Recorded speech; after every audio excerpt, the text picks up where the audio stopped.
ಚಿಕ್ಕಮಗಳೂರು ಜಿಲ್ಲೆ ಬಾಳೆಹೊನ್ನೂರಿನಲ್ಲಿ ಇಂದು ಕೇಂದ್ರೀಯ ಕಾಫಿ ಸಂಶೋಧನಾ ಸಂಸ್ಥೆ ಆಯೋಜಿಸಿದ್ದ ಬಾಳೆಹೊನ್ನೂರಿನ ಕೇಂದ್ರೀಯ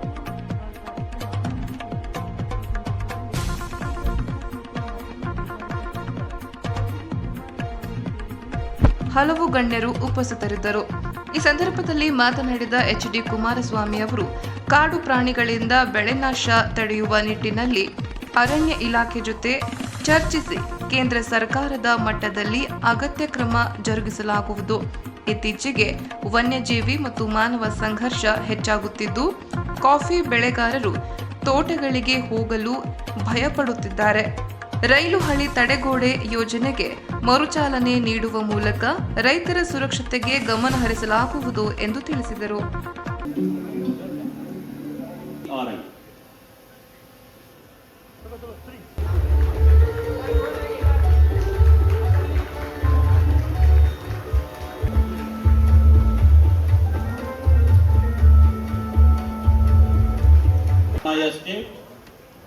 ಅನುಪಮ ಎಸ್ಟೇಟ್ ನೀಲಗಿರಿ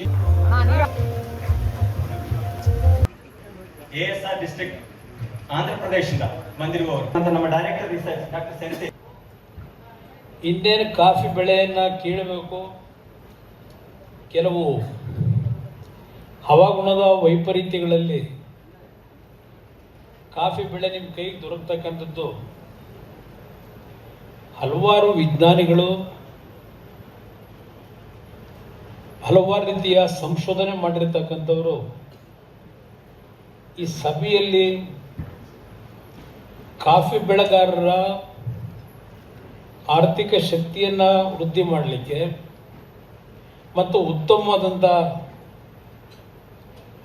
ಕಾಫಿ ಬೆಳೆಯನ್ನು ಬೆಳೆಯತಕ್ಕಂಥ ನಿಟ್ಟಿನಲ್ಲಿ ಹೊಸ ಸಂಶೋಧನೆಗಳ ಮುಖಾಂತರ ಕಾಫಿ ಬೀಜವನ್ನು ಸಂಶೋಧಿಸಿ ನಮ್ಮ ರೈತರಿಗೆ ಸರಬರಾಜು ಮಾಡ್ತಕ್ಕಂಥದ್ದು ಈ ಸಂಸ್ಥೆಯಿಂದ ಈಗಾಗಲೇ ಅವರು ಹೇಳ್ತಕ್ಕಂಥ ರೀತಿಯಲ್ಲಿ ಬಹಳ ಗಂಭೀರವಾಗಿ ಸೂಕ್ಷ್ಮವಾಗಿ ನಾವು ಈ ಸಂಸ್ಥೆಯಿಂದ ಕೆಲಸ ಮಾಡ್ತಾ ಇದ್ದೇವೆ. ಯಾವ ದಿಕ್ಕಿನಲ್ಲಿರುತ್ತೆ ಅಂತ ಈ ಮಾತುಗಳಲ್ಲಿ ಬಹುಶಃ ನಿಮಗೆ ಅರ್ಥ ಆಗ್ಬೋದು ಅಂತ ನನ್ನ ಭಾವನೆ.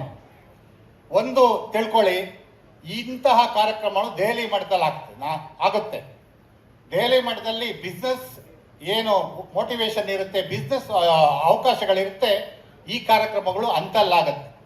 ಆದರೆ ನಾವು ಅದೇ ಥರದ ಕಾರ್ಯಕ್ರಮವನ್ನು ನಮ್ಮ ಸಣ್ಣ ಬೆಳೆಗಾರರಿಗೆ ತಲುಪಬೇಕು ಅನ್ನೋದು ಉದ್ದೇಶ ಇಟ್ಕೊಂಡು ಬಾಳೆಹೊನ್ನೂರಲ್ಲಿ ಈ ರೀತಿಯಾದ ಅದ್ಭುತ ಕಾರ್ಯವನ್ನು ಕೇವಲ 12 ದಿವಸದಲ್ಲಿ ಇದನ್ನು ಪ್ರಾರಂಭ ಮಾಡಿದ್ವಿ.